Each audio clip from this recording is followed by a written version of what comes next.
are expecting by the end of this month to be installing those LPRs that were originally approved by the council through other grant. And what's your take on the security cameras here on AV So I'm familiar with that camera system. Actually, Ms. Goyo asked me to look at camera systems to replace our aging system, and the company's called Verkada. They're being used by the Calexico school district. They're high-end. They have a lot of good capabilities where you're able to highlight a certain section of it, and it'll show you only activity in that section. You could show it a picture of somebody, and it'll show you if that person's been in that area. They pan zoom. They report that about 98% of their repairs can be done online. Only 2% requires somebody to come troubleshoot it, and their troubleshooter is from Imperial, so it wouldn't be somebody from out of county to come in to fix those cameras. Obviously, technology, it is kind of pricey, so I left it aside so I can find some funding options to see about replacing it for the city, but that's the system that they're looking at. They're pan zoom. Just not only we would have access to it too, aside from the people that are putting it up for us. You can pan zoom, highlight areas. The school district swears by them. So that's. And who's paying for those cameras, Mr. Barba? So the cameras and the installation will be carried out by Comité Cívico del Valle. The city will only be processing it as a normal building permit process. Okay. Who has access to the information? So, from what I'm being told, they're going to give the police department access. So, in case there's a vandalism or any kind of crime, we can access it. Just as we already are accessing all the city cameras. The police department monitors all city buildings, including the police department, city hall, the parks and recs.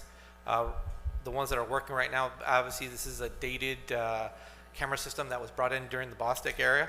So we spent quite a deal of money to put up a substantial number of cameras up that they've served their purposes. We've actually caught crime. Our dispatchers have seen crimes going on at Friendship Park, and we're able to direct officers to catch people dealing drugs, using drugs, committing crimes. So the cameras have also helped us solve a stabbing case that occurred at the park right next to the rec center, where a teenager got stabbed around the corner. And with those cameras, we were able to backtrack these individuals, and we were able to identify the 5 individuals, and they were, sent through the criminal justice system. So these cameras do help out. They really do help out the city, and helps even a stabbing that we had across the street back in 2017. We were able to record it. We were able to prosecute those people. And so, yes, those cameras do help out. Thank you. Thank you, Chief.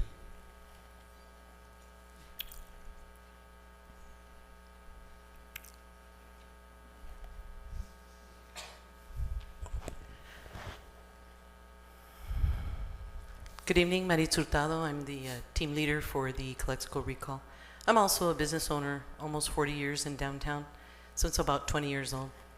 I think that the problem with this item in itself is that Comité Cívico, when they approach the city, we still, as a community, would like for that to be investigated, because we feel that this was not done transparently. The location of the project itself is questionable. The manner in which the project was handled is questionable. This organization paid absolutely zero for public land, absolutely zero. This project is interrupting our firefighters. The firefighters need to maneuver very large equipment, very large vehicles, right across the street from this project. This project does not belong to the citizens of Calexico, let's remember that. This project is a private project. This project is by a person who is developing this project for personal and independent interest.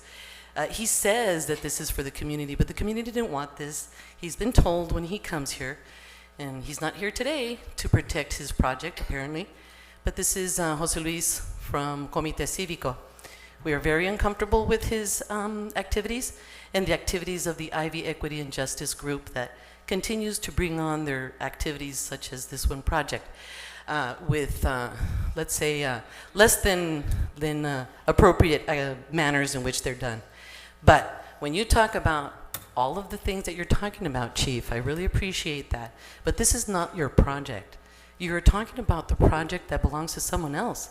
That someone else, Comité Cívico, should have worried about their own investment, their own costs, their own way that they're going to handle their project, not us. Why do you continue to feel that it is our responsibility for you to search projects and equipment for them?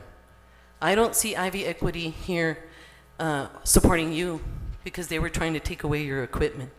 And it's important to know that now you're actually going to help the same agency that worked against you, Chief. Please don't waste the citizens' time and money and efforts to help Comité Cívico. Please, I urge the council to reject this item, and that moreover, that Comité Cívico be investigated for this project. We have requested that throughout a whole year.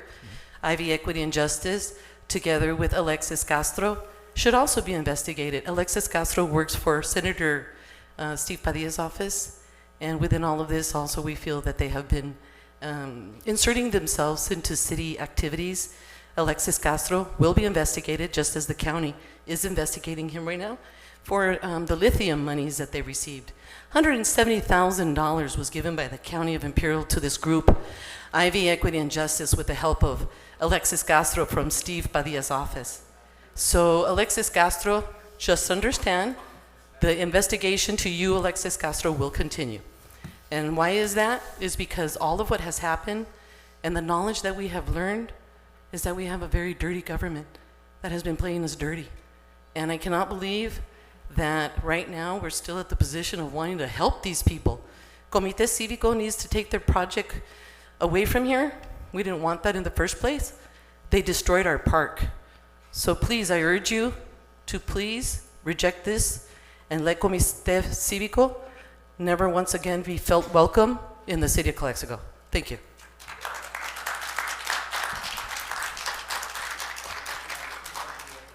Ismaela Ruizu.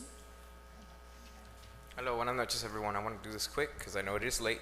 I'm here in support with this motion, with this item, because one, Calexico is filled with gas stations. Electric vehicles are a new norm. California has been asking for people to get electric vehicles for probably over a decade now. It's getting pretty normalized to the point that communities have just chargers laying around in parks, chargers being next to a business, a mall, a plaza, anything where people can meet. And a park, especially in downtown, is a perfect place for an electric vehicle, especially in front of the cops, and especially with cameras they're willing to put. If those cameras saved, like, were able to find the culprit of a crime just a couple months ago, why can't 2 more cameras do more, right? We're all looking for public safety in Calexico, yet we push against public safety when it's given free for us. It just seems kind of redundant to be asking for, we need more cops and more safety in Calexico, yet we're not willing to put a camera out there that's going to help us stop that crime. It just seems kind of counterproductive if you're trying to improve the work for our police force and our fire force. Maybe someone's going to light that park on fire, and that camera that's in the park might just save the day and see us who did that. Electric vehicles, talking about dirty government and all that, like, gas is dirty. Electric vehicles are also a pollutant in their own way, making lithium batteries, but lithium is coming to the Imperial Valley, and the more we encourage lithium use, the more we can benefit from it. For example, if we were to put the mega gigafactory that's coming up to make the giant batteries for all the new electric cars in the world, why can't we be asking for those electric cars, buses, and any vehicle to be used in our advantage, to be used in our public transport, to be placed in places for our communities to be improving on?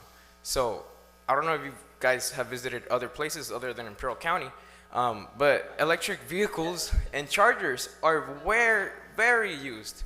Tesla, Volkswagen, every car brand is going electric. And if we don't move with how society is moving, we're gonna stay behind, just like we always stayed behind, just like the 1985 building that stayed behind. So like, if we don't put our motions right now and we improve, we're never gonna improve. So, thank you. Mr. Jukin?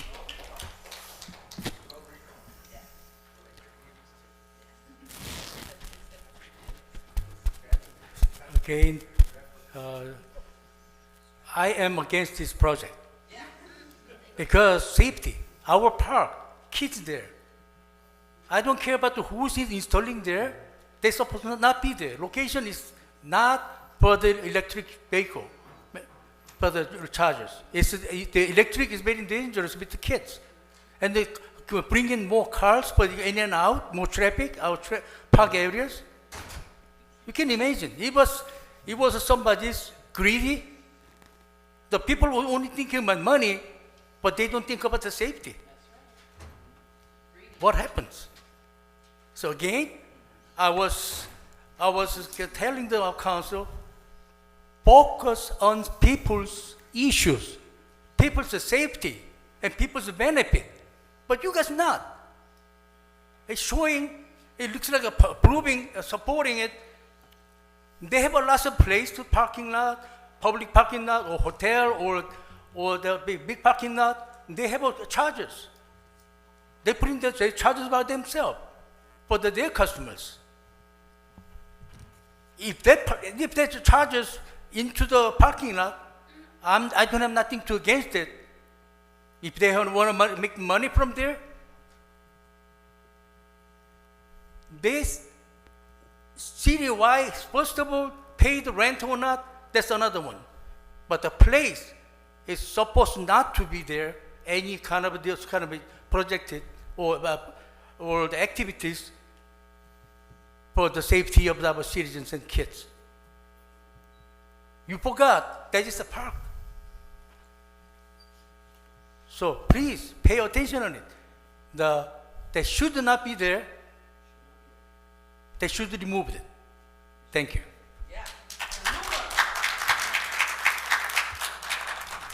Just to make sure that it's clear and transparent, on March 1st, 2023, the location of the chargers were brought to the City Council and was approved unanimously, 5-0. It was approved, and if you go back to that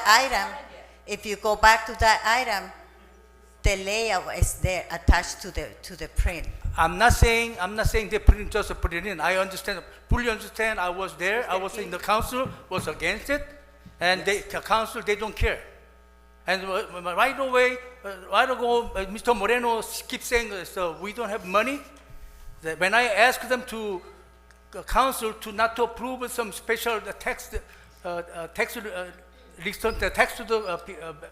the building owner, they just said, "Oh, we're going to bring bring the more business," and they approved it for the waiver of the waiver things like that. That's okay. Thank you. Okay, so that is happening.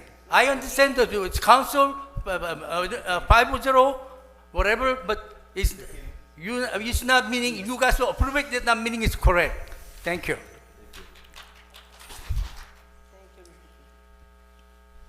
Anybody else in public? I want to add that according to the National Fire Protection Association of America, comprised of fire marshals, retired fire personnel, they don't recommend fire EV stations because they're hazardous. When they're charging a car and something happens to the ion battery, because they're exploding, we all see it on news. The car next to it, it get catch on fire. It may not be an EV car, an electric car, and you're gonna keep going, and the structures get. And then to have that in a park, where children are gonna be there. Now, yes, Ms. Collier is right. I did vote on that, and it was unanimous. But back then, the facts have changed now. This is why I'm not going to support it, because of all this stuff that's going on. Something going on that, among other things. But so those are the things that I have to consider on this, right? And so I think the people have spoken, and I really appreciate your comments. But for me, the facts have changed, so I'm not going to approve that. Thank you.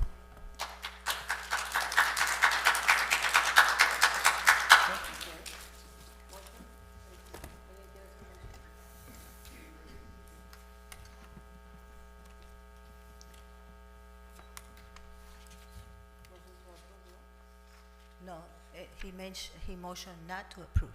Mr. Moreno motioned No, not I to know. approve.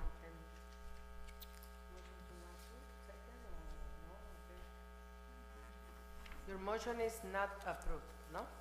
Not to approve, The Moreno. yes. Moreno, We need a second, I don't know. Motion died. So, Mr. Attorney, no second, what happens? it No dies, second, died. motion Motion dies. dies, okay. Okay, motion to approve. Mrs. Romo? If there's no motion, then we just move on. Right. It dies again. So the item dies, and we're not gonna bring it back to the city council. Mhm.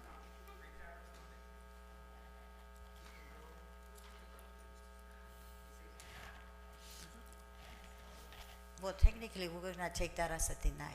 So, Because so, we- Mr. we Attorney, can't- we I'm don't sorry, have Ms. Go. direction. So just to clarify this, so with the motion die, what happens? Well, there wasn't a second on the motion, so that motion Right, died. So there's an opportunity for someone to make a different Right. motion. No second. If no one makes a different motion, then we just move on. right. And now, so the item here was just for the cameras. Yes, Okay, It's only- what just so you'll know, you gotta be ahead of this, right? Things are changing up here.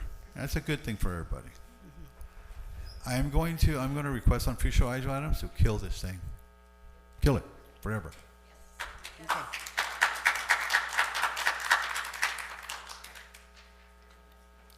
So it is, should I take that as a request to, number one, deny this project, we just let the person that we denied the encroachment, and number two, do you want us to bring us the item for you to cancel the project or remove the charges, or what is the motion? I just want to make sure that I have direction, because we, the staff, we get direction from the city council. The attorney just said it doesn't move, it's just. No, but he's asking for something else. Well, then I You're said, asking me? Yes, sir. I'm gonna request some future agenda items when we get there. Yeah, we still got more items to go. Okay, Yeah. okay.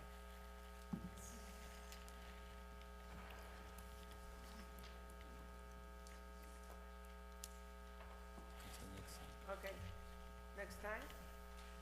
Item, action for proposal submitted to the Calexico, City of Calexico in response to request for proposal to, assign asylum, seekers. ¿Dónde está aquí más? And the staff report that you have, there were some dates. On December 29, 2022, the City Council adopted a resolution proclaiming the existence of a local emergency due to the release of additional number of migrants seeking asylum in the United States. At that time, we asked the County of Imperial to provide us assistance, and they were able to provide us assistance on a temporary basis, because asylum seekers is not something that the county is in charge of dealing with, or using funds that are meant for residents of Imperial County. Social services provide services to residents in Imperial County, not to asylum seekers. That's not the scope of work that they have. But still, they provided assistance.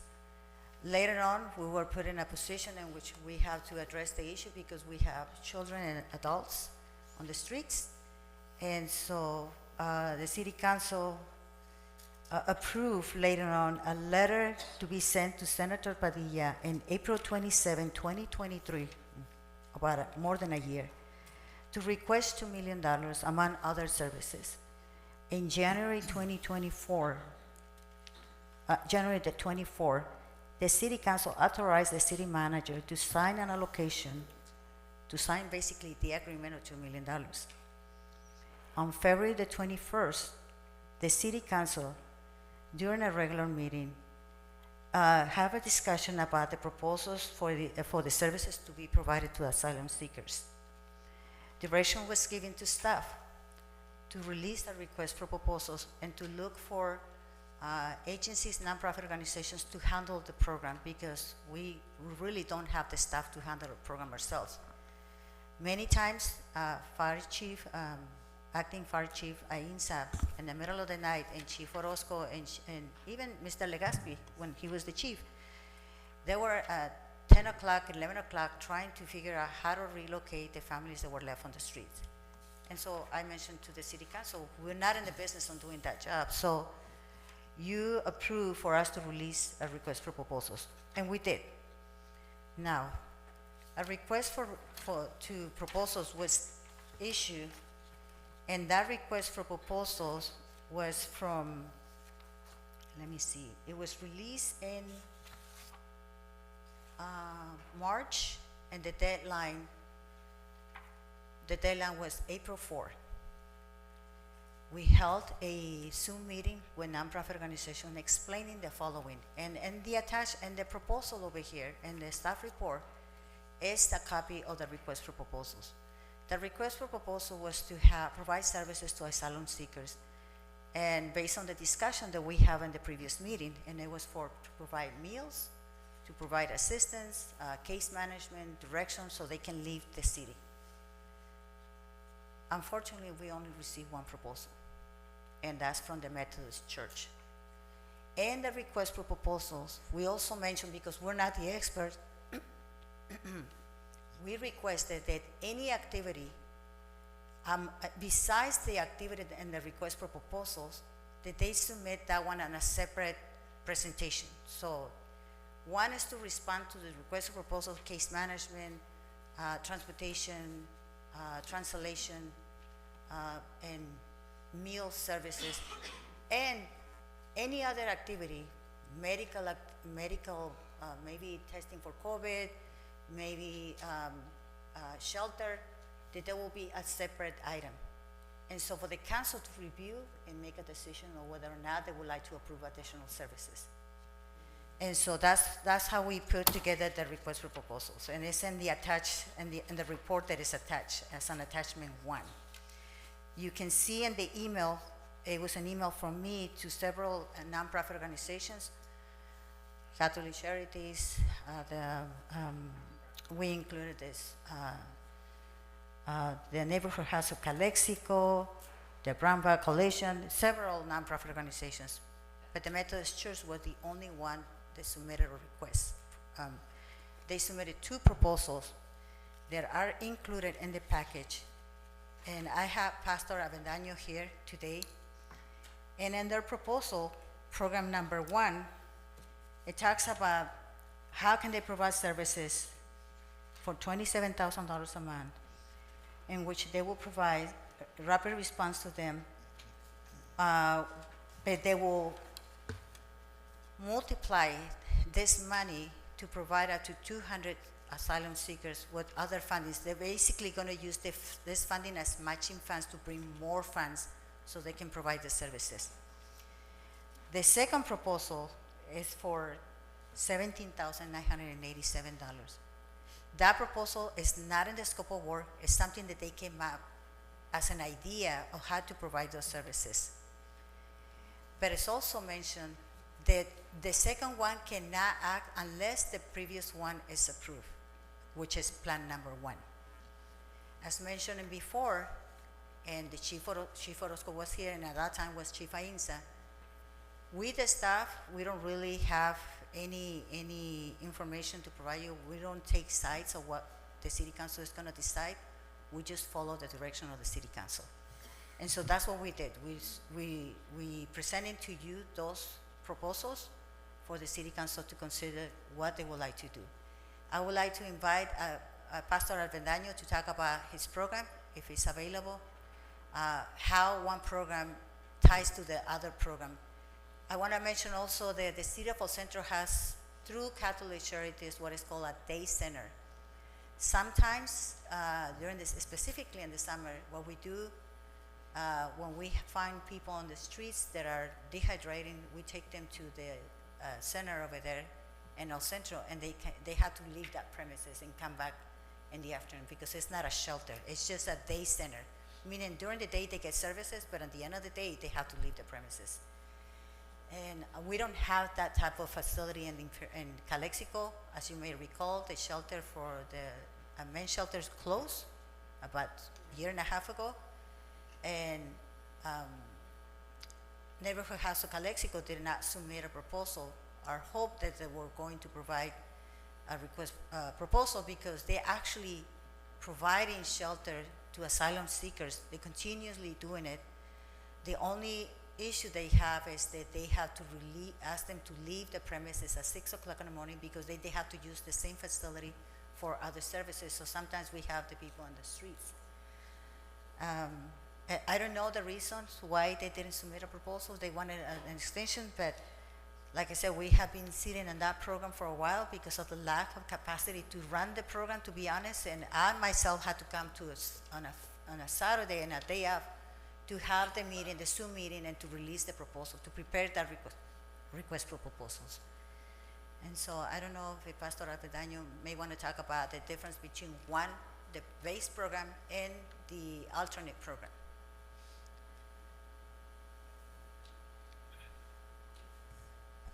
Thank you. And just to clarify this, aside from my public comment, right? Just to make sure, because I'm definitely gonna go more than 3 minutes for that. To clarify about what the Methodist Church has been done through this ministry with migrants. We started directly in Calexico, at least, many other regions in U.S. Thanks God for that.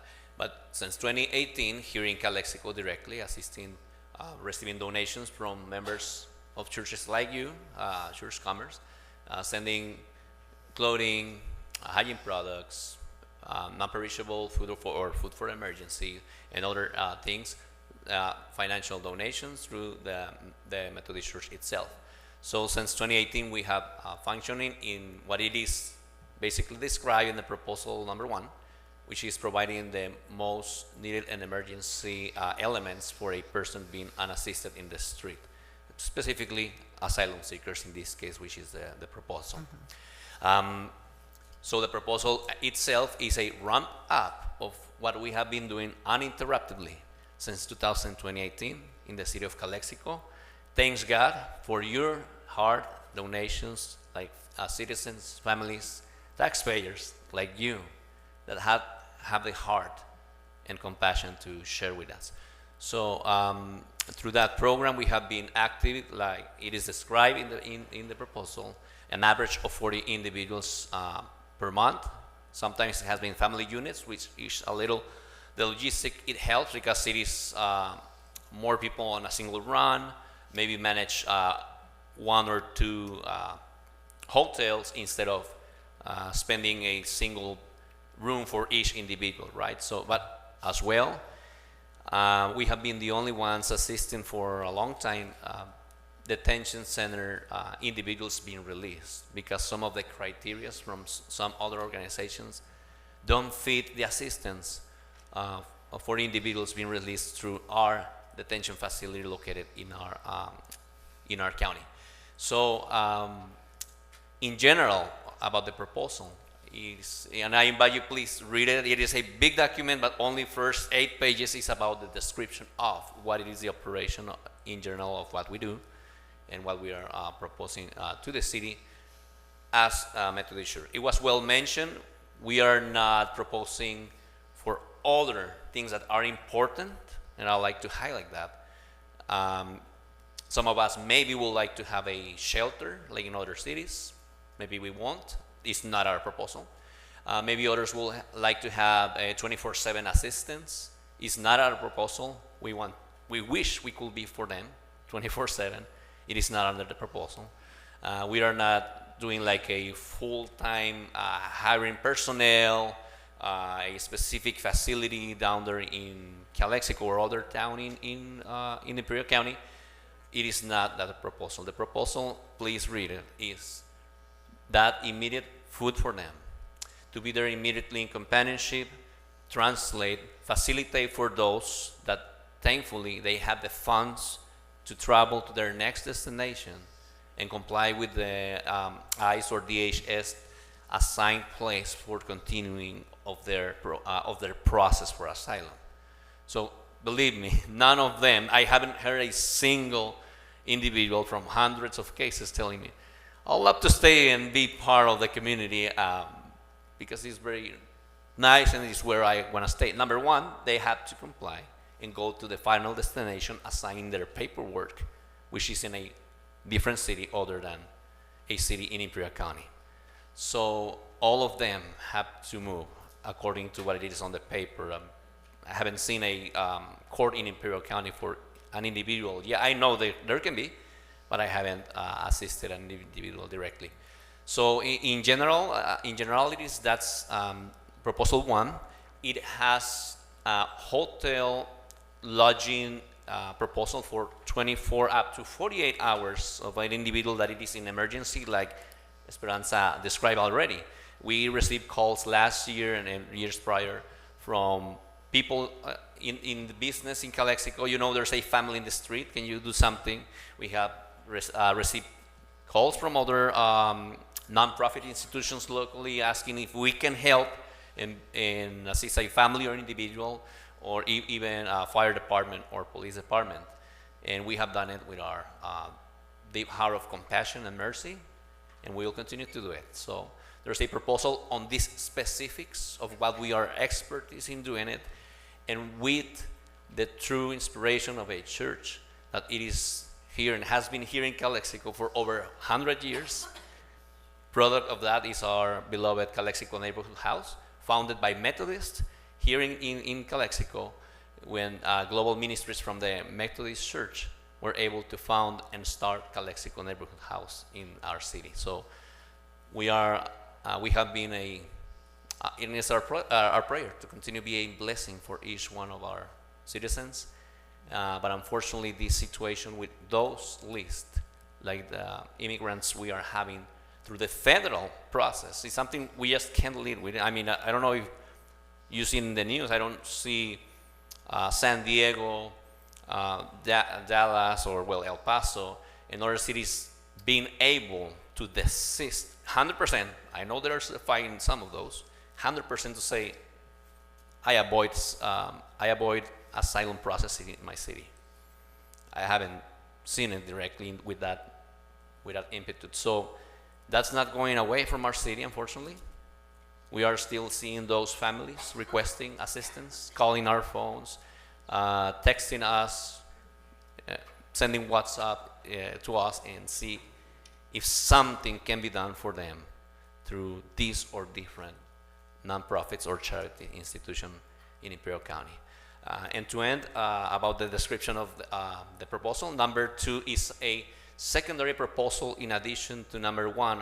Why? Well, this is a proposal out there. It can be accepted or denied, but we have seen the need that there's people that eventually, yes, they will go out from the city. Maybe they'll have a flight in 24, 72 hours, but they need food.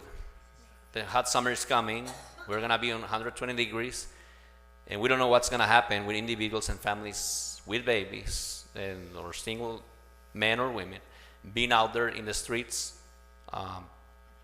jeopardizing what's going to happen with them if they're not prepared, if they don't have the money, if they don't have a flight ticket or bus ticket. So for that response, there is a proposal for day center, like it was described in the different center.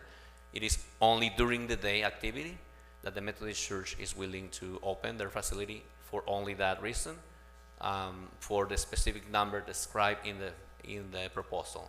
A Monday to Friday activity from 10 to 5 p.m.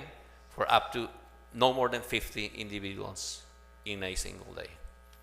In generalities, that's what I can share from that proposal. I know it's not a solution for all the needs for asylum seekers. You might see San Diego, LA, and other cities around. There's so much more needed than just that. That's the proposal from Calexico. Like I said, it is not the final solution. It's a part of the solution. We want to make a difference for those that are in need in our community.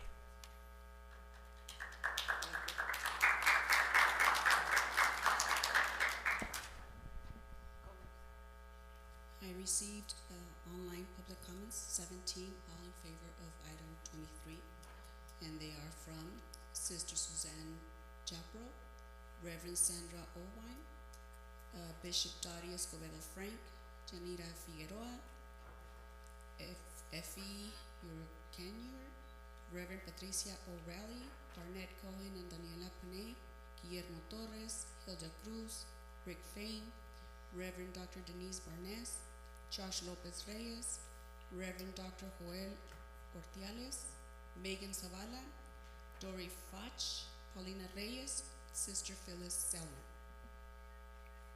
And then we have Baldwin Avendaño.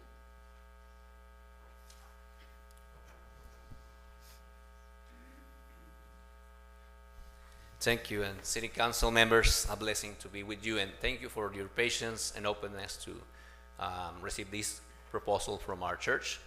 And city residents of Calexico, our blessing and our prayer is to always be here for you as we have been for over 100 years in Calexico.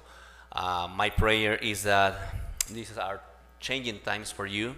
I pray that you and your next two colleagues are, according to the scripture as we read, in the example of Jesus Christ himself, that he came not to be served, but to serve others.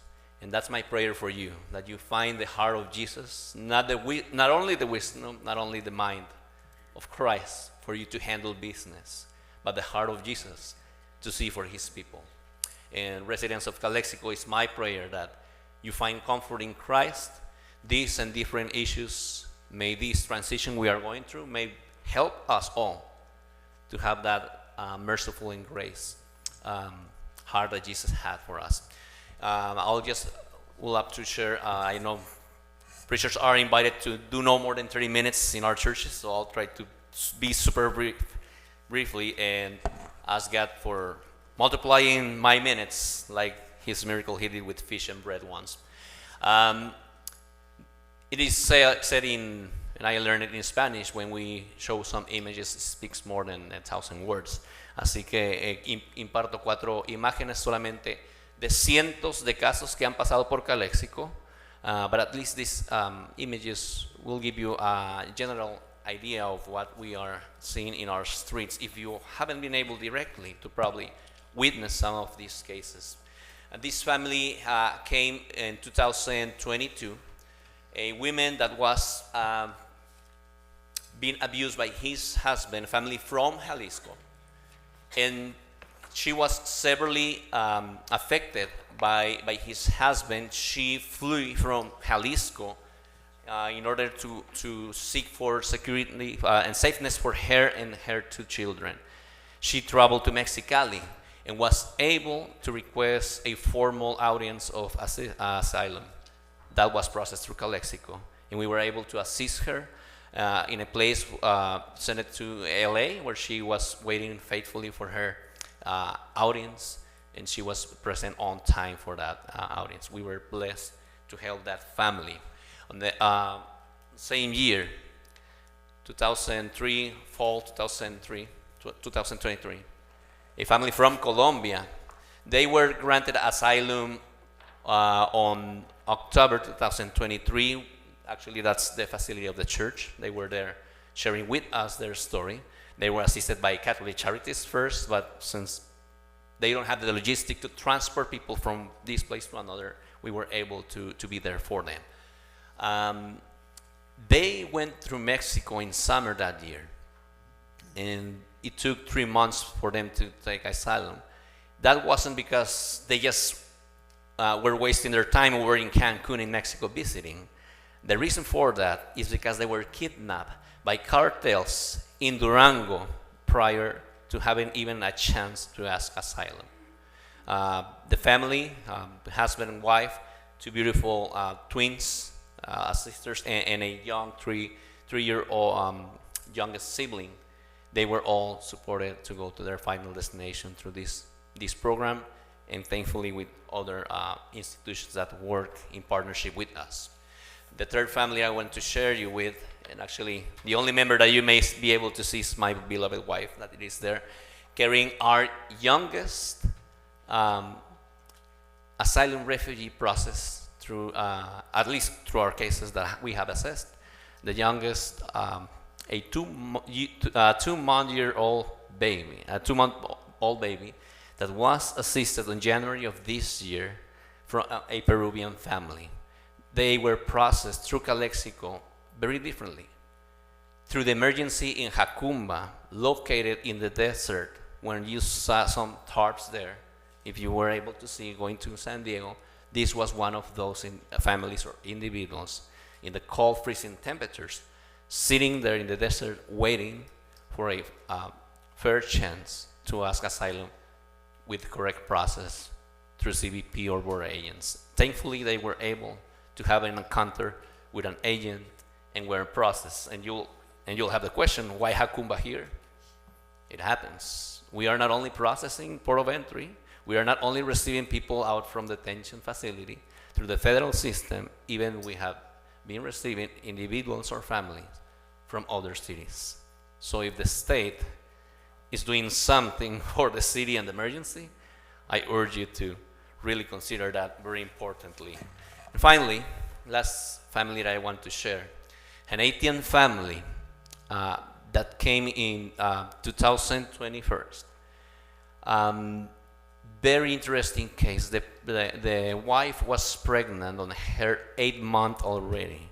In an emergency response, thanks to our partners, Border Compassion, CLU, that time we're able to put a very expensive flight as an emergency because she was almost done at the limit of the protocols to fly as a pregnant person. Very fortunately or blessed, she was able to get to her final destination. 10 days later, they sent me the picture of their newborn baby, a U.S. citizen like you and me, because of the privilege that our Constitution and rights in America have given us. He was born in U.S. soil, and he is an American person. These are part of the different and many stories. And when I hear all the different comments and what we can share as church with your friends and families about this emergency,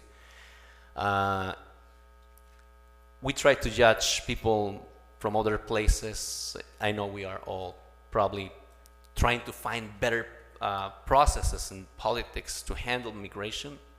We would love to have different processes for our migration system or federal system. Unfortunately, we haven't been able, right, all of us, to, with our politics, with our governments, to do something better than what we are doing. But I'll leave you this last question in your heart and just make a very honest answer to yourself.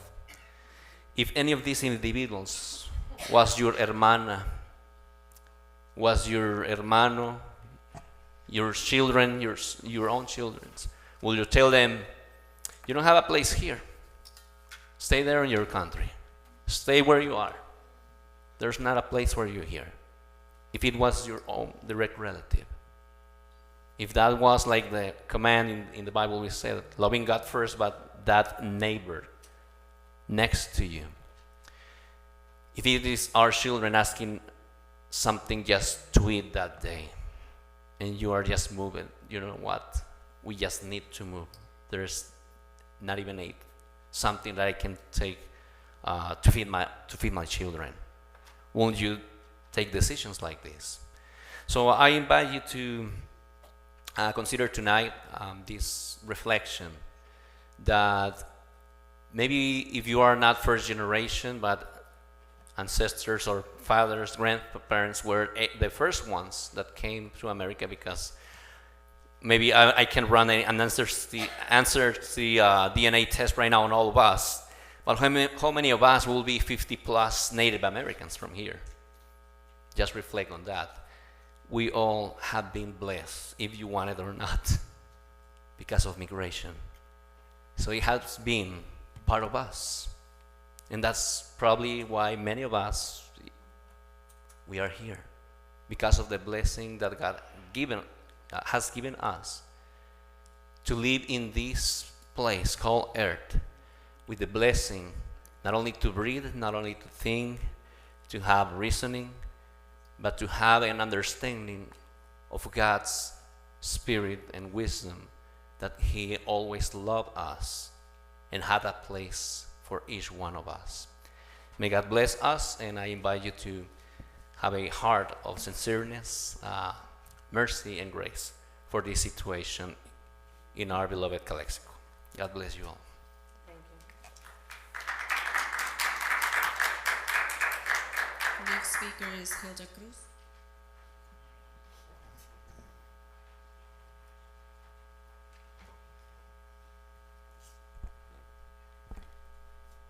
Buenas noches a todos. I'm Hilda Cruz, and I drove here for 4 hours because this is such an important issue for me. I am a first-generation migrant woman from Mexico, and I come from a place where my people used to come here when something was happening down south, and then we were able to migrate because the border was not keeping us apart. The issues of asylum seekers is dear to me. I've been working on this issue for many years. I am now the regional director with Interfaith Movement for Human Integrity, an nonprofit organization that works with a lot of different faith communities and respond to the issues of refugees, asylum seekers, and immigrants who are criminalized and placed in detention. Part of my work these past, I don't know how many years, has been working with people like Pastor Baldwin, Border Compassion. It has taken many nonprofit organizations that are not here in Calexico, but are willing to come and support because this is important work. The work of being able to navigate the crisis that push people out of their lands, and then they come seeking our help here in the US. For many years, we have advocated for the state of California and for the government, the federal government, to respond to this crisis so that it does not become a burden just on churches, congregations, and pro-immigrant organizations. It should be something, if our government is placing that border wall right there, they should be able to also help process the people that are seeking our help and desperately need to be received. So I was very happy to hear that there was $2 million that was allocated for the city of Calexico, and I thought, wow, if so many things have been happening without all of those fundings, I can just imagine what that money could do. It saddens me today to hear that only the United Methodist Church applied. Why? I have no idea, but I firmly support this funding, and I invite you today to keep it, to begin allocating it to the United Methodist as seed money that will grow, and hopefully more funding will come down and be able to support the man-made crisis. It was a man-made crisis at the border. We make it. But we do have the funding, we do have the will, and we have what it takes to be able to respond to our brethren who are coming seeking our help because they're being pushed away for various reasons, many, many reasons. Anyhow, my ask today is please keep the funding, please pass it through. Start with whoever applied for it and invite others to apply for some more because it is very much needed. Thank you all for being here and for sitting these long hours too. Thank you.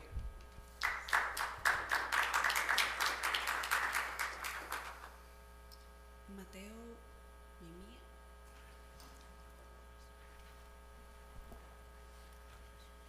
Hello, thank you for having me.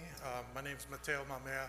I'm the pastor of a church right up the way, an hour and a half in Borrego Springs.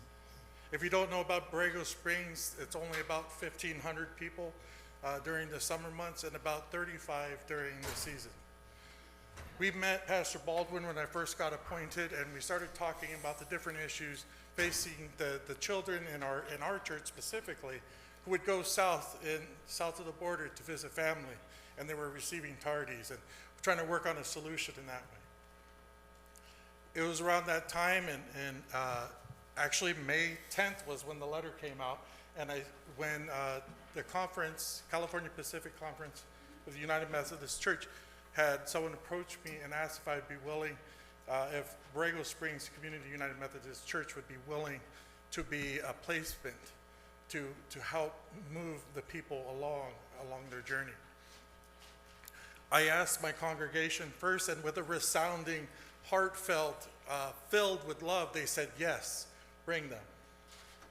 One of the most amazing things about churches is that we are everywhere. There are buildings and infrastructure all over the state, all over the county, all over the globe. And each church also has specific ministries that are almost tailored towards helping people like this. We have pantries for food. We have closets filled with clothes. Some of us have showers available for people that are unhoused. Some have room for bedding. We noticed that we had all of these things at our church. And Pastor Baldwin proposed a 72-hour holding space so that he could maximize his funds, so that when the tickets came up and they were too expensive, but if he waited another week, he would have funds. The money would go further by buying those tickets later. But he needed to get a partnership among several of our other churches. So I would hold them for 3 days at Borrego. Then they would go to Baldwin Park or maybe to their next destination. But because he was able to do that and to manage those finances and those logistics, now we have been building up a network between Baldwin Park, between Borrego Springs. There's a Presbyterian church in Indio I have to go talk to. And it's not just United Methodist Church. In Borrego Springs, our small little town, we have a street called Church Lane. There's 4 churches on it. There's an Episcopal church, a Lutheran church, a Catholic church, and a Methodist church. We also have the Church of Latter-day Saints of Jesus Christ and a Baptist church right across from the high school. All of these churches had sent volunteers and members to help serve 3 meals a day, to do their laundry, and then to do the bedding. So we are able to house and do this, and it builds our community. I would plead with you. I mean, we have been doing this already without these funds. We've been scraping together grants, asking our congregation who have been giving so freely. But how amazing would it be to be a part of a solution? To be a part of something as on a city level, to say that this city cares about their peoples that are coming across. I love your mission statement. Absolutely love it. It shows compassion, it shows a togetherness, and it also builds with us whether you're in a faith community or not. There's still a civic mindedness about being together and being willing to look after one another. And it's just an amazing thing. I hope that we can continue to grow our network, and we hope that you're able to allocate those funds for the purposes of the Calexico UMC, so that I would be just amazed to see what's to come next. Thank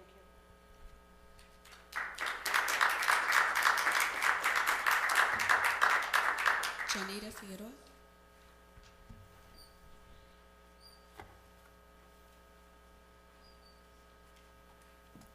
Buenas noches, council, audience. My name is Janita Figueroa. I'm a resident of Imperial County and a legal assistant at Al Otro Lado, where I work firsthand with people who are detained at the Imperial Regional Detention Facility. I'm here tonight in support of Agenda Items 23, 2 proposals to assist migrant asylum seekers by expanding on the already existing services that are provided by the United Methodist Emergency Border Response Network and to create the Migrant Day Center. Since September 2023, Al Otro Lado has provided emergency assistance to individuals and families subjected to open-air detention near Jacumba and subjected to street releases near San Isidro in San Diego County. In this work, we documented over 1,400 cases of families separated. California has recently become the busiest sector of the US-Mexico border for new arrivals. It is therefore crucial that service providers collaborate with all levels of government to provide the necessary resources for newly arrived migrants, the majority who are transiting through this region. In our work in San Diego County, it is not uncommon for family members to be separated from their loved ones they traveled with across the border, and a part of the family group is transferred to the Imperial Valley for release.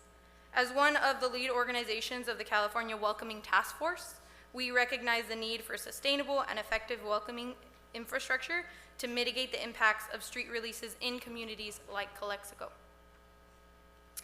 Voting yes on the item will allow the United Methodist Church to expand their much-needed work as a part of the regional effort to coordinate across sectors to safety and expeditiously assist asylum seekers passing through Calexico. Rejecting this proposal for increased resources will therefore impair the ability for service providers to coordinate family reunification, and the problems will persist in the community. Asylum seekers will remain in the city for extended periods of time, which is what we understand residents do not want. We also do not want that, and families want to be reunited. As mentioned earlier, the majority of people, and I think all people, have no intention of living here in the Imperial Valley. They just want to be reunited with their families where they are designated to go. Therefore, I urge you to vote yes on this item to prevent asylum seekers from ending up unhoused in the community, so that community-based organizations can welcome new arrivals with humanity and dignity. Thank you for your time.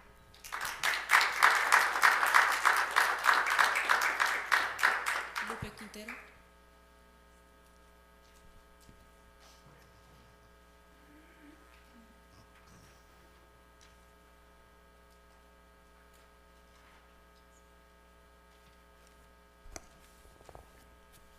Mayor Romo, City Council. Good evening, everyone. My name is Lupe Quintero with the California World Legal Assistance, a nonprofit legal firm that provides free legal services to low-income communities throughout the state. Our local office is located at 449 Broadway en el centro. Muy buenas noches a todos. Mi nombre es Lupe Quintero, con la Asistencia Legal Rural de California, CRLA. Somos un bufete de abogados no lucrativa, cual provee servicios legales gratuitos a las comunidades más necesitadas por todo el estado.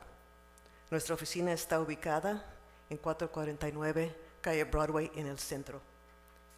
CRLA is here tonight to thank the city manager and the city council for all your hard work that went into applying for this asylum seekers proposal, and to congratulate you for having been awarded the incredible amount of $2 million for the work you are determined to accomplish. CRLA sees not only the importance of the legal process to be implemented, but also recognizes and applauds your kind gesture to helping those in such dire need. Asistencia Legal está presente para darle las gracias a la administradora de la ciudad y Concilio por todo su empeño en llevar a cabo una propuesta para servicios a los que solicitan asilo, y decir felicidades por recibir una cantidad increíble de $2 millones para el trabajo que están decididos en cumplir. Asistencia Legal no únicamente capta la importancia del proceso legal que se pondrá en práctica, sino que reconoce y aplaude su gesto tan amable en ayudar los más necesitados.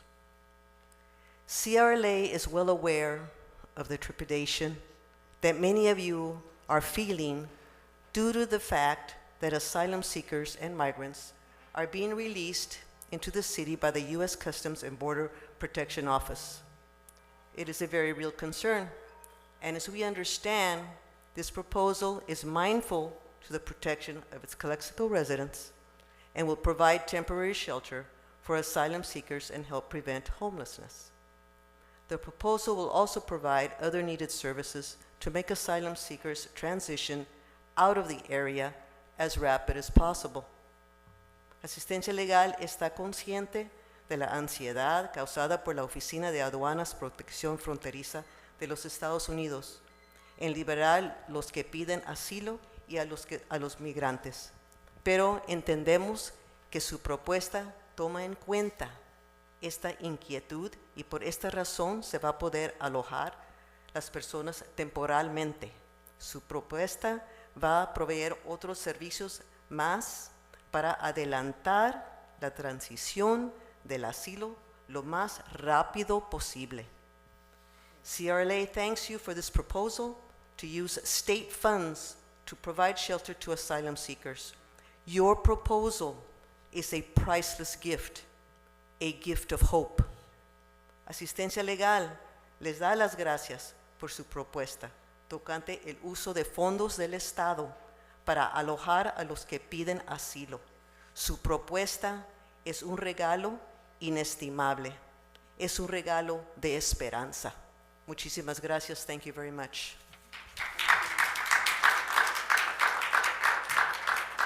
Dylan Castillo.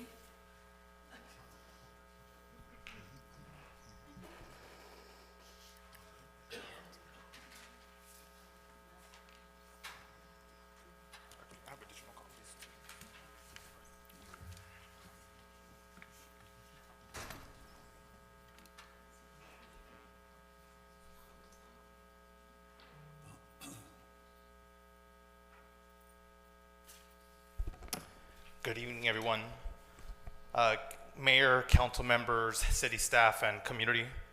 My name is Dylan Castillo, and I'm here to read a statement on behalf of the Imperial Valley Equity and Justice Coalition.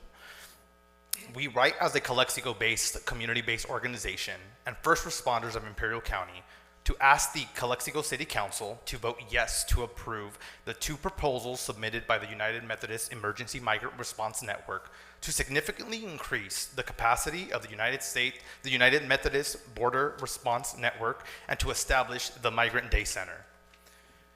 We respect the important work and role of this council the city administration in responding to the city and the county recognized emergency declared in December of 2022. We also respect the state of California for their leadership in providing the city with $2 million in grant funding from the California Department of Social Services Office of Equity to help the city of Calexico properly respond to the increase in asylum-seeking families arriving in Calexico.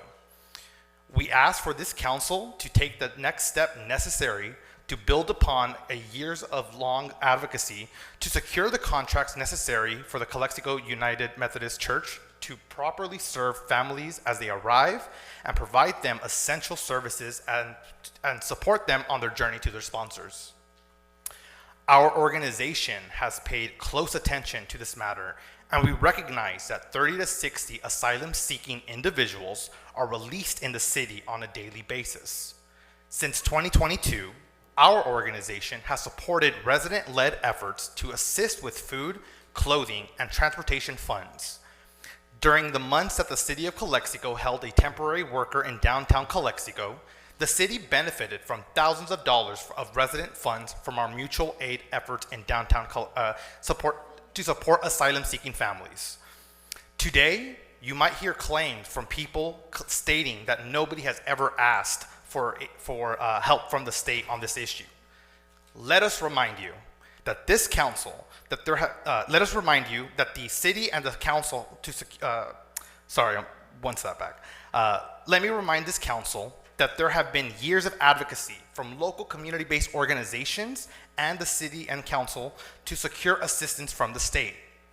Attached, I include a letter dated January 6, 2023, that was signed by at least 8 community-based organizations, including the Calexico Wellness Center, and sent to Governor Newsom seeking the state's support.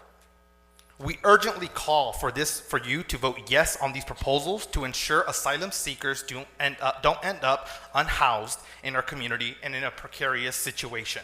We need to exercise our values for humanity and dignity. Thank you.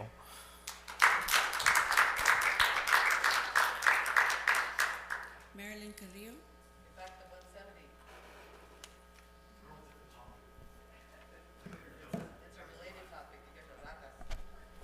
Good evening, Major Romo and council members.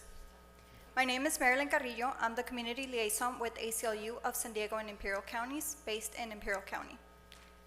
and former resident of Calexico. Welcoming people seeking asylum with dignity and respect is a deeply rooted value in Calexico and our nation. It is our moral and ethical responsibility to provide assistance to our most vulnerable populations, especially people fleeing persecution who often arrive in our city with nothing more than what they have on. People exercising their legal and human right to seek asylum arrive here in search of safety, but without the necessary resources, they continue to face uncertainty and vulnerability. U.S. Customs and Border Protection is dropping off people seeking asylum, most of whom are simply passing through Calexico and urgently need a safe place for temporary shelter, food for themselves and children, and support in reaching their ultimate destination. Local nonprofits and volunteers supporting people seeking asylum are operating at full capacity, straining their resources to the limit. The state's $2 million funding has given us an opportunity to demonstrate our core values, extending a warm welcome to newcomers, treating them with respect and preserving their dignity, even as they experience some of the most frightening and uncertain situations in their lives. These funds are designated specifically for people seeking asylum. They cannot be reallocated elsewhere. If the Council chooses to reject the state's assistance, it sends a message to the entire country that we do not live up to our values, local and national ones. Rejecting these funds would be irresponsible and morally reprehensible. It would be the detriment of our entire region, including the people you serve. Rejecting this support puts people seeking asylum, families, children, and adults fleeing violence and persecution on our streets for an unknown amount of time, without a way to get to their final destination. Our local nonprofits can better meet the needs of people seeking asylum with the state's financial support.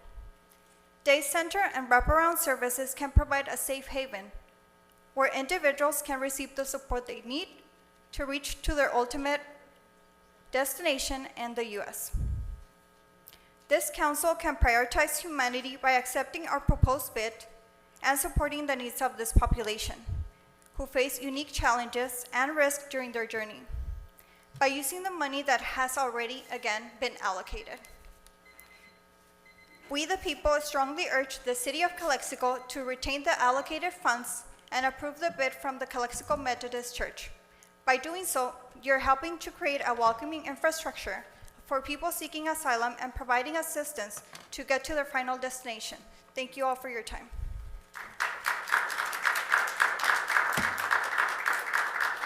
Blanca Morales. Before we do that, I think there needs to be a motion to extend the meeting. Let's do another 15 inches. You know.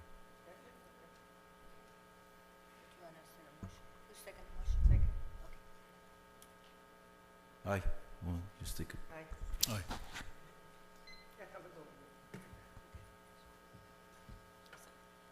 Good evening, everyone. Is everyone awake? I'm having a hard time staying up.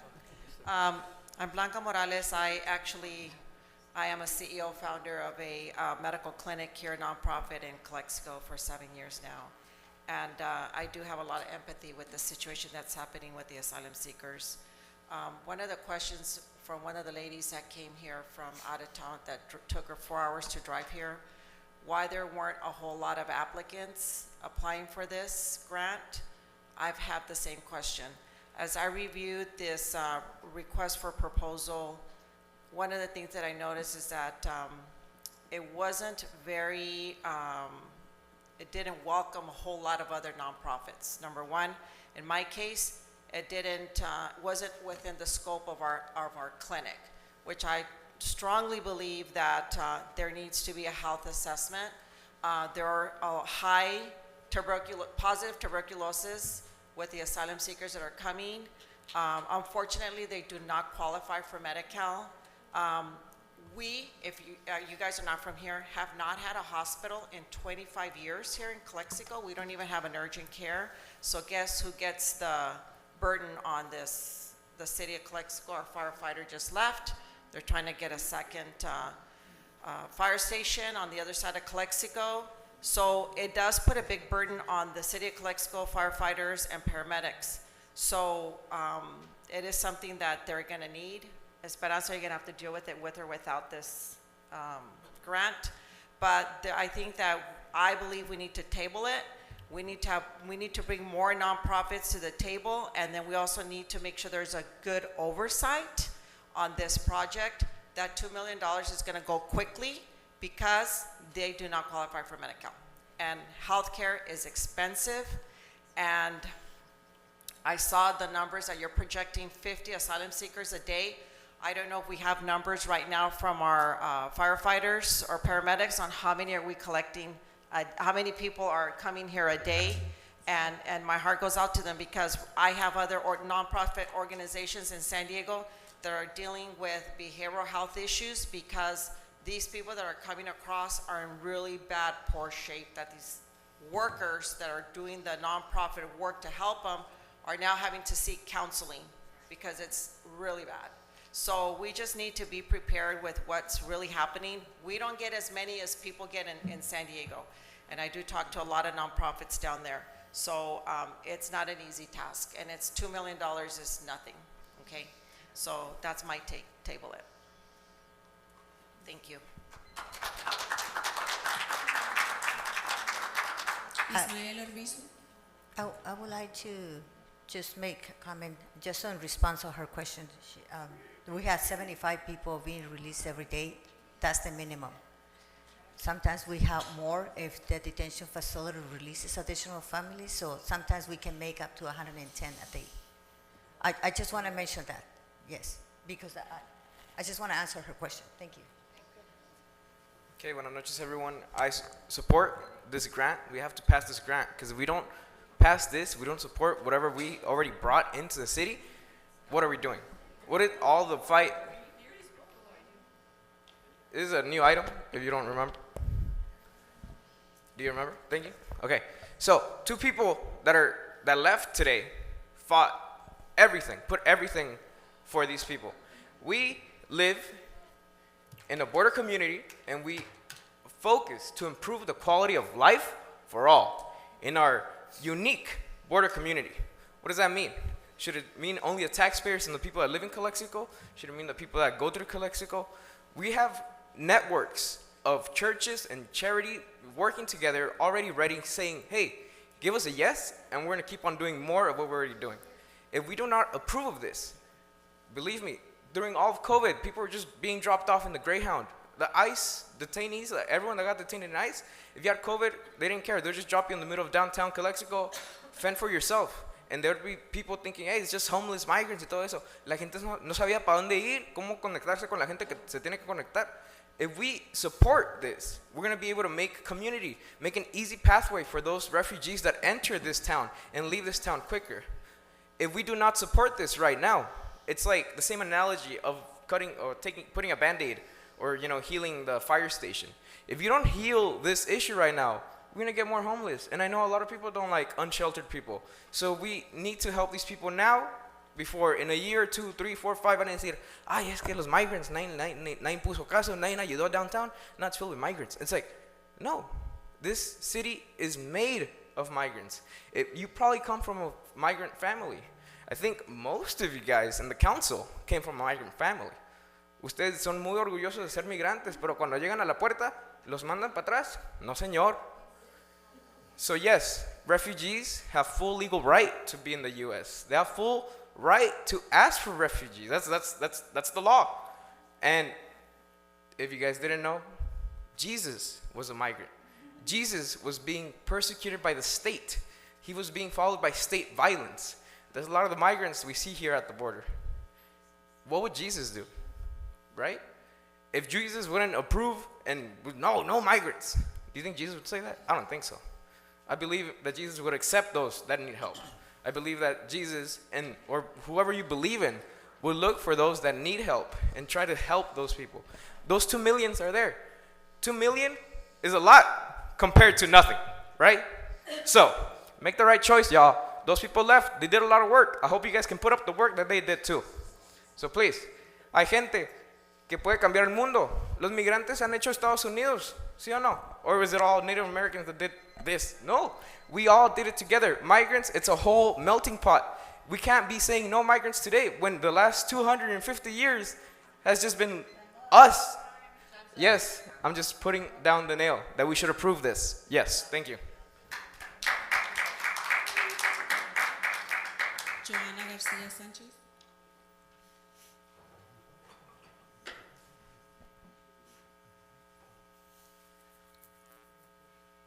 Good evening, everyone. My name is Joanna Garcia, and I'm a resident from Calexico. I live in 708 Birch Street, a few houses next to the church. I am here as a concerned mom, a concerned resident, and neighbor, and as a person that works with children, about the asylum being taking place in the church. There's so many children around, and I live there. I don't know. I'm not against you helping the people, because I appreciate the work that you do for them, and it's great. But the thing is that I live there, so I see the people roaming around. I can be outside with my children because I don't feel safe sometimes.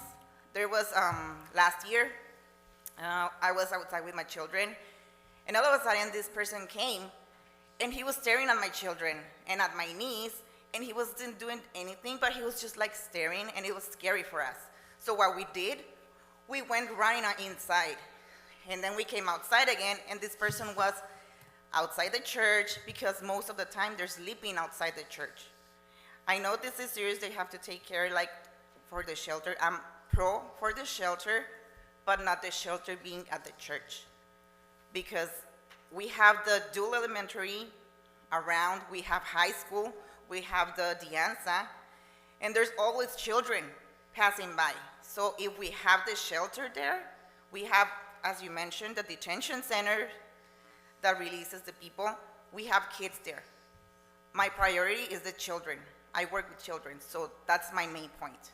Like, if you are gonna spend like the money or in these people, I'm a migrant, like you said. Well, my parents came here and I came here too as a migrant, so I'm pro for this, but just take it somewhere else where there's not so many children involved. Not just, it was also like 3 weeks ago that there was this person, I don't know if he was drugged or something, but he was jumping around. We were at night outside, and this person was jumping up and down, and my children were scared again. So what happened? We had to go inside again because they're roaming around the neighborhood. Some of my neighbors were here, but they had to leave. They're against this too, like against the shelter being in the church. So please, before approving anything, just take into consideration that children are around. Not only my children, not only the neighbors' children, but the schools that are around there. There's a preschool. I used to work at the preschool. There's a preschool right behind that church. I think that's the safety there. We have to think about the children first, and then about these people that's coming down from other places. So, thank you for your time. And hopefully you get to have a shelter, but somewhere else where there's not so many children involved. Thank you.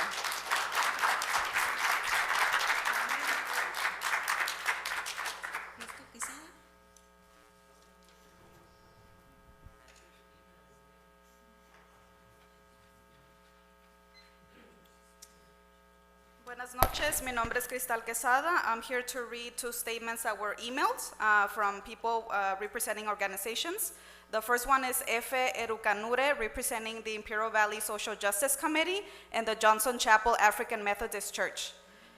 So I'll just read a script because I know we're on time. So this issue resonates deeply with me as I firmly believe in the fundamental value of supporting vulnerable individuals seeking refuge. It is our moral obligation to extend a helping hand to those in need, ensuring that Calexico remains a compassionate and welcoming city. The other statement is from Paulina Reyes, managing attorney at the Immigrant Defenders Law Center. My name is Paulina Reyes, and I am a managing attorney at IMDEF. IMDEF has an office in San Diego that provides legal services to individuals in removal proceedings in San Diego County and Imperial County. IMDEF is also one of the leading NGOs on the ground receiving asylum seekers that are dropped off by Border Patrol at transit stations in San Diego. We have firsthand knowledge of the needs of asylum seekers at the border and confidentially say that this important work is not possible without coordination between community members and local governments. We urge you to adopt the bid provided by the United Methodist Emergency Border Response Network, which is ready to serve this population and expand on their services. It is important that the money allocated is used as it was intended to efficiently serve and welcome asylum seekers. These wraparound services are not only crucial for providing immediate humanitarian assistance to asylum seekers, but also play a critical role in making Calexico a welcoming place, promoting diversity and building an inclusive environment where people can find support. Respectfully, Paulina Reyes. Thank you.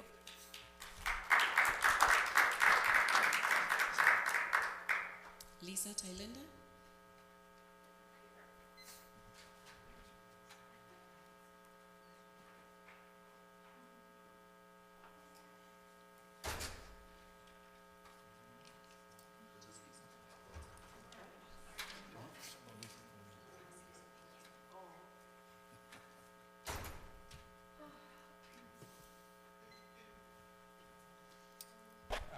Hi, good evening, residents, staff, and council members. My name is Lisa Thailenda. I live at 1236 Fiesta Avenue here in Calexico. I request the council table the item for further information. This is compassionate work that's being done. Whether it goes there, goes somewhere else, I'm gonna merely speak on technicalities. It's not zoned for that use. We have members from Planning Commission here that can understand the zoning code. So if you go look up the zoning code, R1 residential doesn't allow for temporary shelters or homeless shelters. So with that said, I think that that's something that needs to go be reevaluated, the location or whatever the council directs. But in terms of land use, just like these people come here and go to their designated areas or intake, whatnot, we have zoning, and that says what can and can't go. So whether we just found out that the Methodist Church has been providing overnight, that's not the point here, that there's code enforcement, compliance, how to move forward, but you don't continue something that goes against your ordinance. So the zoning doesn't allow for that use there.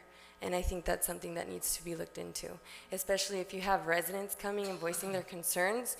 Were they notified that they're going to be having people in that area that they don't regularly see, etc. Thank you. So I hope you table the item for further information.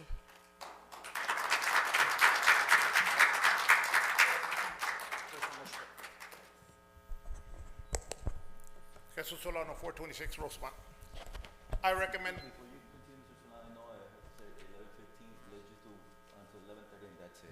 So we can get on I'm with going to this make it item. short. So 11:30, so. Yeah, I'll make it short. I recommend this board not to accept these resolutions, okay? If you do the same thing that happened with the fire department station number 2, that's what's gonna happen. Let's be honest, we don't have funding. Forget about the $2 million. We locally do not have funding. We don't have personnel in the fire department, police department, and here at City Hall. We don't have that manpower, okay? These people are outsiders.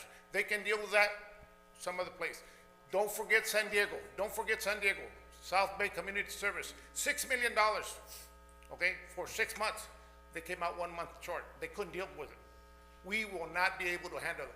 Do not create Calexico a destination point. That's what they want to do. They want to create Calexico destination point. That's how come these 2 idiots that left, no economic development down center. If we don't have economic development, it's dying. Downtown is dying. If we don't have economic development, there's no money for anyone. Do not accept this item.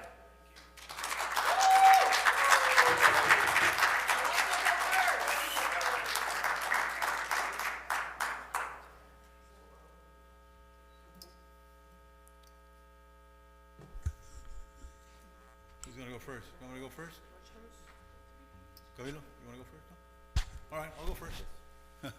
Well, Let me start by saying this as a point of reference to my comments, and I want to make it real short, because I already spoken on this many times, okay? First, I'm not opposed to immigrants coming to the United States, certainly not out of town, not about that, okay? But immigration laws have politicized the whole thing. It's a federal issue. We already have limited resources in our city. We can't even provide water, electricity. I mean, resources not there. Public safety, like I said, is a big issue for me. Like Blanca said, Calexico Wellness Center is a health issue as well. My question is, why isn't El Centro, Raleigh, Imperial, why don't they have a center over there? The other thing also, Hopeville talked about this migrant center about a year ago, 2 years ago, I think it was, and they were really against it for many reasons. I read the report, I read the articles. For those reasons, I'm going to oppose to this program. Thank you.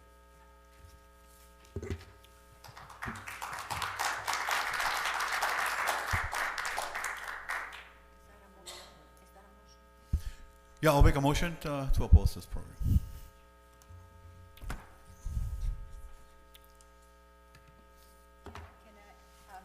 Can I get a more clear direction? If you were to oppose to this item, could you please elaborate on whether or not we have to return the funding? I just want to get clear direction. What would you like me to do? To postpone it, to decline it, to return the funds? I just need direction. Yeah, return the funds. Okay. Simple. Yeah. Send IB equity back at the same time.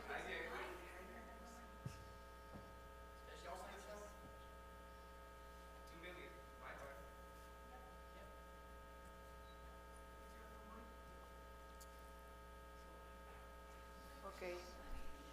Do we have a This goes to return it.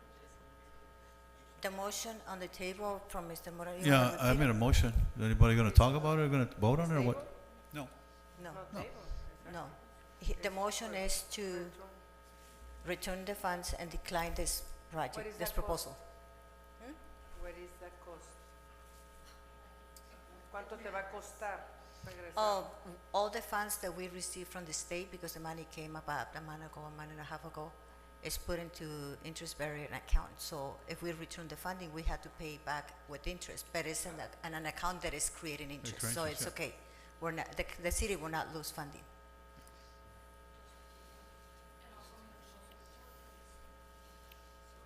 Okay. It costs us $128,000. Why are you worried how much it's gonna cost? Sorry, I agree, but I am now, okay? Well, I wasn't going to speak on this item, but, you know, again, to say that the council fought for this, it wasn't the council. It was the entire council. Go back to the minutes and you will find some answers there. I know this is a human, you know, crisis and humanitarian crisis, but this is something that I always said from day one, that our municipality shouldn't be getting involved. And excuse me, I'm talking and I gave you the respect. So, thank you. Now, if we can just return this funding, and if they can repurpose this funding to the nonprofits, where, you know, there has been other facilities, just like the you know, Barberworth and the airport. Right, but that funding was going directly to the nonprofits. Yes. I don't see how our city should get involved. You said that from day one, if you're not gonna deny that you said from day one that you don't have the capacity. I don't You don't have have the the staff. capacity. Yes, Okay. you're correct. So, but we're still gonna be responsible for reporting, for making sure that this is going through the process, and we're just going through this exercise. Yes. So, with that, you know, put in the table from day one, we still went with that, and we're here. And I don't disagree that this is needed, but as a municipality, I can't really put more on you because I'm gonna give you more work that has to be done. And you're gonna have to have staff, you know, help you out. But to take staff from what the minimum staff that you have and work on this, I think it's a disservice to the community. So we really need to concentrate on taking care of our house first, and that's what I said from the beginning. Before, let's help ourselves first before we can help someone else. So with that, So you second the motion?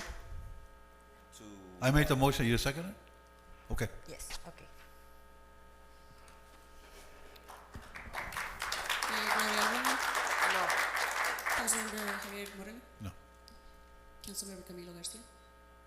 motion is to send it back, right? Just to clarify. Right? Just to clarify the motion I made the again. motion, I don't want this program, and send the money back, simple. So So your motion is You voted yes to return them money. Okay, so, So we want me to make it again, or? Because I know I voted differently, but, right? So based on discussion, I make a motion not to approve the not to- project. Okay? And the money that was going to be the project, return it. okay. So where it's gotta go. was already second. So vote is So it's yes. a motion and a second. Do you not take roll call? Okay, roll call is Mayor Gloria Romo. no. And I say yes? Yes. Okay.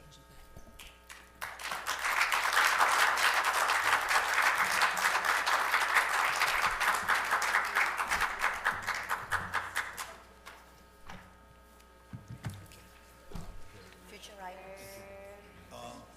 Yeah, the last item, future items, so I got plenty. The first one, I want to, do a special meeting for the rotation. We have to rotate the dais, okay? Special meeting, I think we can do it Friday? What day? Can we do it Friday? This Friday? We'll have to post tomorrow. Yes, we can Yeah, do we can the do it Friday, rotation. Yes. right? Okay, we need to convene the citizen, no? Who want to participate for the city council? So do you want to do it like 5, 6 o'clock, Friday? Yeah, what, we're available, yeah, sure. Okay. Also, we're gonna be saving money, remember. I'm also want to bring back, to cancel a stipend that we get. Okay? I also want to report on that. And also include there the healthcare. For Okay, us, city council members. Just clarification, cancel the stipend? No, bring back to consideration, discussion, action, to consideration on the healthcare and then the stipend. What stipend? The stipend we get, the city council members get.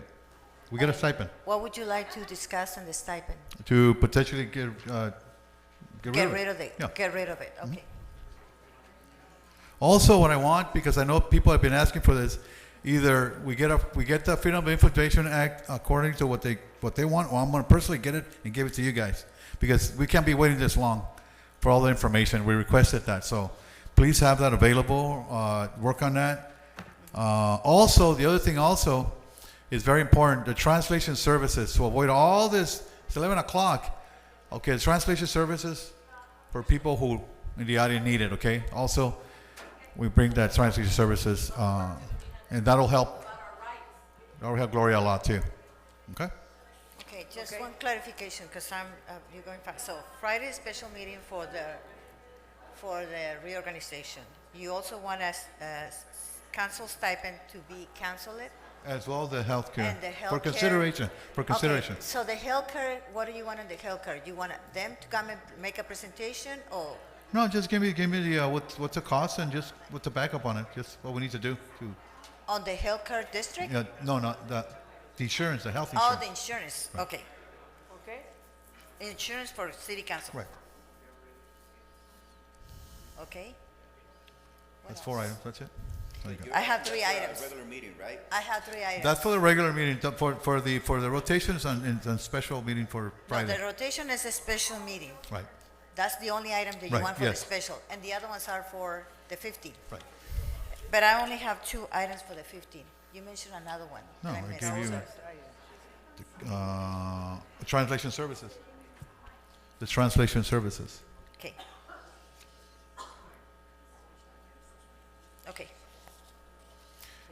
And also give me an update on that blue dumpster out there. Been there for weeks and weeks, and people have been asking what's going on. When's that going to be done? Thank you, Mr. Colio. Okay.